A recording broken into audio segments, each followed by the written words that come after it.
क्या बिहार के मुख्यमंत्री नीतीश कुमार ने मोदी सरकार से अपनी बात मनवा ली है? बिहार को भले ही विशेष राज्य का दर्जा नहीं मिला हो, लेकिन बजट में बिहार को बहुत कुछ मिला है। और बिहार ही नहीं, आंध्र प्रदेश को भी बहुत कुछ मिला है।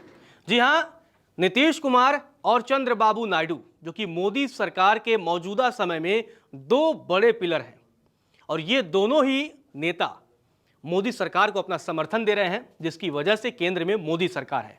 और जब मोदी सरकार के 3.0 का पहला बजट पेश हुआ, तो उस बजट में बहुत कुछ ऐसा देखने को मिला जिसमें बिहार और आंध्र प्रदेश की खूब चर्चा हो रही है। तो आखिर बजट में बिहार को क्या मिला, आंध्र प्रदेश को क्या मिला, और क्या चंद्रबाबू नायडू और नीतीश कुमार की जो दबाव की राजनीति थी उसका फायदा इन दोनों दलों को मिला है, बिहार और आंध्र को मिला है? चलिए आपको बताते हैं। तो सबसे पहले बात करते हैं कि बजट में बिहार को क्या क्या मिला है, क्योंकि बड़ी चर्चा थी, लंबे समय से विशेष राज्य के दर्जे की मांग चल रही थी, और उस मांग के बीच बजट पेश हुआ है। और बजट में बिहार को आखिर क्या क्या मिला है, चलिए बताते हैं। तो सबसे पहले बात करते हैं, बिहार को 57,000 करोड़ रुपए की सौगात मिली है। तो जो बजट वित्त मंत्री निर्मला सीतारमण ने पेश किया है, बिहार को 57,000 करोड़ रुपए की सौगात मिली है, और उसमें सड़कों के लिए 26,000 करोड़ रुपए का विशेष पैकेज दिया गया है। पटना पूर्णिया एक्सप्रेसवे बनाया जाएगा। मतलब एक तरह से अब बिहार में एक्सप्रेसवे का जाल बिछेगा। जैसा कि उत्तर प्रदेश में एक्सप्रेसवे का जाल बिछ चुका है, अब बिहार में भी एक्सप्रेसवे नजर आएंगे। तो सबसे पहले पटना से पूर्णिया को जोड़ा जाएगा एक्सप्रेसवे के जरिए। इसके अलावा बक्सर और भागलपुर को भी एक्सप्रेसवे के जरिए जोड़ा जाएगा। बोधगया और राजगीर को भी, मतलब पर्यटन की दृष्टि से भी इस बजट में फोकस रखा गया है। और बोधगया और राजगीर दोनों ही पर्यटन की दृष्टि से बिहार के लिए काफी महत्वपूर्ण राज्य हैं, इनको भी एक्सप्रेसवे से जोड़ा जाएगा। वैशाली और दरभंगा को भी एक्सप्रेसवे से जोड़ा जाएगा, तो मिथिला को भी एक्सप्रेसवे से जोड़ा जाएगा। इसके अलावा गंगा पर 2 पुल बनेंगे, जिसमें बक्सर में गंगा नदी पर 2 लेन वाला पुल भी रहेगा। तो इस तरह से गंगा नदी पर 2 नए पुल बनेंगे, जिससे लोगों को सुविधाएं मिलेंगी और आवागमन जो है वो सुगम होगा काफी हद तक।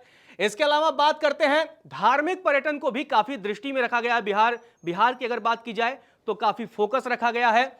बोधगया के महाबोधि मंदिर के लिए कॉरिडोर बनाया जाएगा, तो बिहार में धार्मिक पर्यटन को बढ़ावा दिया जाएगा। कॉरिडोर का कई जगहों पर निर्माण किया जाएगा। गया के विष्णुपद मंदिर के लिए भी कॉरिडोर बनाया जाएगा, जिससे भक्तों को दर्शन करने में आसानी होगी। तो धार्मिक पर्यटन का भी काफी ख्याल रखा गया है बजट में, खासकर बिहार के लिए। राजगीर सप्तऋषि कॉरिडोर तैयार किया जाएगा, तो राजगीर में भी पर्यटन की दृष्टि से, धार्मिक पर्यटन की दृष्टि से सरकार अब काम करेगी, जिसका बजट में ऐलान किया गया है। नालंदा को पर्यटन केंद्र बनाया जाएगा, क्योंकि बड़ा प्राचीन और बड़ा ऐतिहासिक शहर है, और पिछले दिनों जिस तरह से नालंदा विश्वविद्यालय का पुनर्निर्माण किया गया, उसका उद्घाटन हुआ था, और अब एक बार फिर से नालंदा को उसकी पहचान दिलाने के लिए जो संकल्प लिया गया है बजट में, वित्त मंत्री ने कहा है कि हम संकल्पित हैं कि नालंदा को उसकी पहचान वापस दिलाएंगे और उसे एक बड़े केंद्र के रूप में स्थापित करेंगे।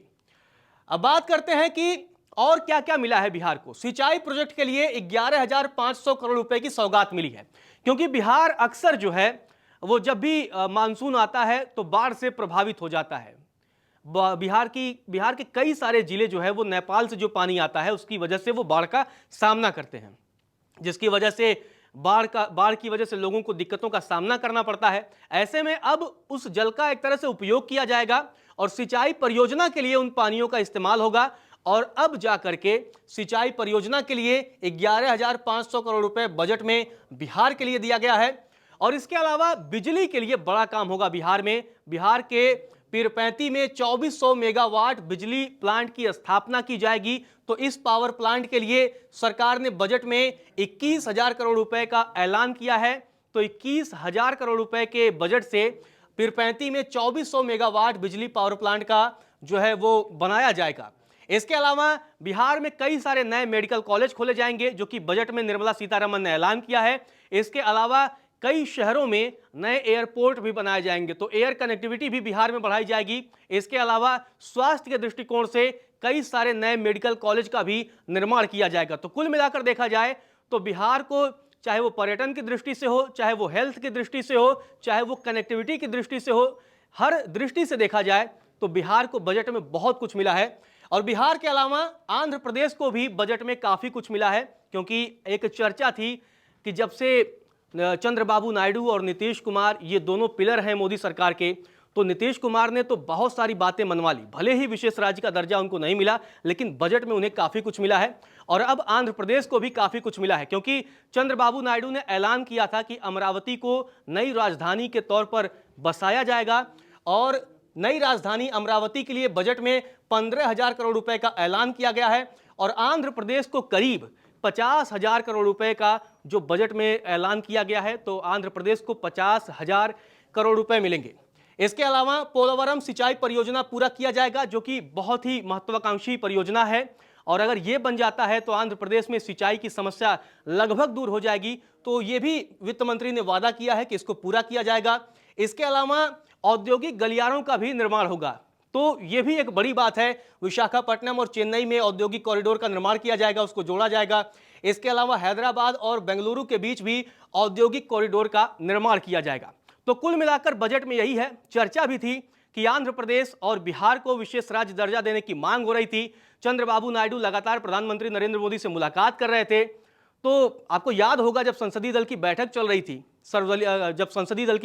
थी, तब नीतीश कुमार ने प्रधानमंत्री मोदी के सामने कहा था कि अपनी मांग वो जरूर मनवा लेंगे, विशेष राज्य वगैरह तो मिलता रहेगा। तो कुल मिलाकर विशेष राज्य का दर्जा मिला हो या ना मिला हो, लेकिन सच्चाई यही है कि नीतीश कुमार और चंद्रबाबू नायडू ने मोदी सरकार से अपनी बात मनवा ली है और अपने अपने राज्य के लिए बड़े ठीक ठाक बजट जो है वो पा लिए हैं। नमस्कार, मैं हूं मानक गुप्ता। अगर आपको हमारा ये वीडियो पसंद आया हो तो इसे लाइक और शेयर जरूर करें। और हां, हमें सब्सक्राइब और फॉलो करना ना भूलें, ताकि आप देश और दुनिया की कोई खबर मिस ना करें। तो जुड़े रहिए हमारे साथ और देखते रहिए News 24।